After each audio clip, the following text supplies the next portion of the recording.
आज हम चर्चा करेंगे महाजनपद का समय था 600 बीसी से लेकर 400 बीसी तक का।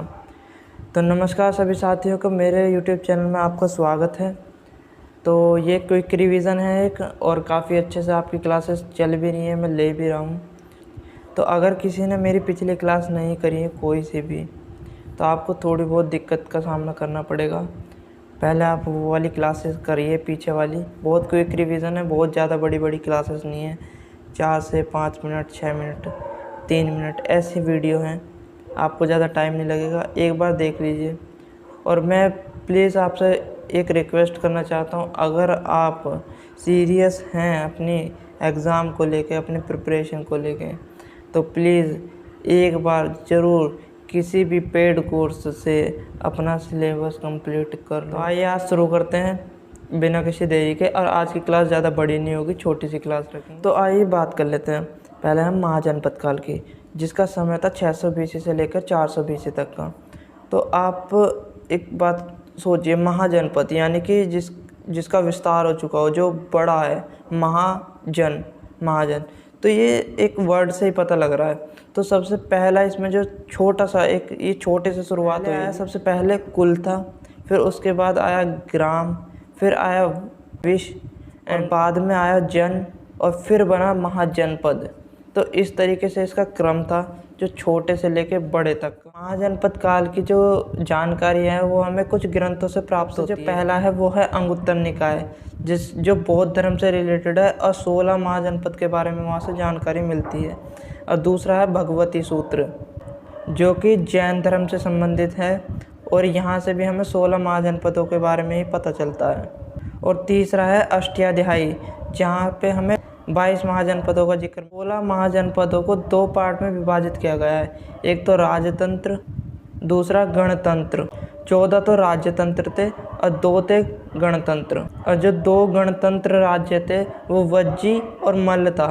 वज्जी दुनिया का स्वतंत्र वाला राज्य था, जिसकी राजधानी वैशाली थी। और यहाँ पे जो गणतंत्र की शुरुआत थी वो लिच्छवी वंश ने करी थी। बात कर लेते हैं महाजनपद और उनकी राजधानी के। मगध की राजधानी राजगृह, पाटलिपुत्र और गिरिब्रज, तीनों इसकी राजधानी थी। अलग अलग समय पे जिसका शासन हुआ, जिसका ने शासन करा मगध पे, वो अपनी राजधानी अलग अलग बनाते रहे। इसी तरीके से मगध की राजधानी 3 राजधानी पड़ गई।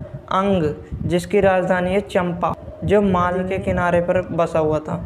कौशल, जिसकी राजधानी साकेत और श्रावस्ती दोनों थी।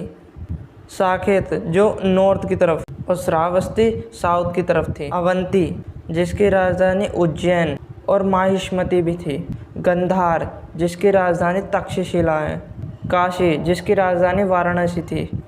पांचाल, जो गंगा को 2 भागों में बांटती है। अहिच्छत्र, जो नॉर्थ की तरफ थी, और काम्पिल्य, जो साउथ की तरफ थी। वज्जी की राजधानी है वैशाली, जिसका संबंध आम्रपाली से था, जो पिछली क्लास में मैंने आपको बताया था। कंबोज, जिसकी राजधानी है हाटक, जो कि घोड़े के लिए बहुत प्रसिद्ध था उस समय के। अश्मक की राजधानी है प्रतिष्ठान। मल्ल की राजधानी कुशीनगर। सूरसेन, जिसकी राजधानी है मथुरा। मत्स्य, जिसकी राजधानी है विराटनगर। कुरु, जिसकी राजधानी है इंद्रप्रस्थ, जो दिल्ली का पुराना नाम है। वत्स, जिसकी राजधानी है कौशाम्बी। चेदी, जिसकी राजधानी है शक्तिमती। कलिंग के शासक खारवेल का संबंध है। और यहीं पे बात कर लेते हैं, 2 महाजनपद ऐसे थे जो भारत की सीमा से बाहर थे, एक था कंबोज और एक था गंधार। और 16 महाजनपदों में से 8 महाजनपद यूपी में थे। और 16 के 16 महाजनपदों में सबसे शक्तिशाली महाजनपद था। सबसे पुराना महाजनपद जो है वो अंग है। कंबोज सबसे उत्तर में पड़ता है, और अश्मक सबसे दक्षिण में पड़ता है, और पूर्व में अंग पड़ता है, और पश्चिम में अवंती। और अंग को वाणिकों का नगर भी कहा जाता है, और व्यापार की दृष्टि से अंग सबसे महत्वपूर्ण महाजनपद था। और अंग के जो वास्तुकार थे, यानी कि जिन्होंने इसका आर्किटेक्चर बनाया, वो उनका नाम महागोविंद था। तो आज के लिए इतना ही, मिलते हैं नेक्स्ट क्लास में। अगर वीडियो पसंद आई हो, कुछ जानकारी अच्छी लगी हो आपको, तो लाइक करना, कमेंट करना और शेयर भी कर देना, और चैनल को सब्सक्राइब कर लेना। और एक प्यारा सा कमेंट ज़रूर करना, ताकि मुझे एक कॉन्फिडेंट जनरेट हो कि हाँ भाई कुछ अच्छा काम कर रहा हूँ। ठीक है ना। तो मिलते हैं नेक्स्ट क्लास में। तो आज के लिए बाय बाय। चलो।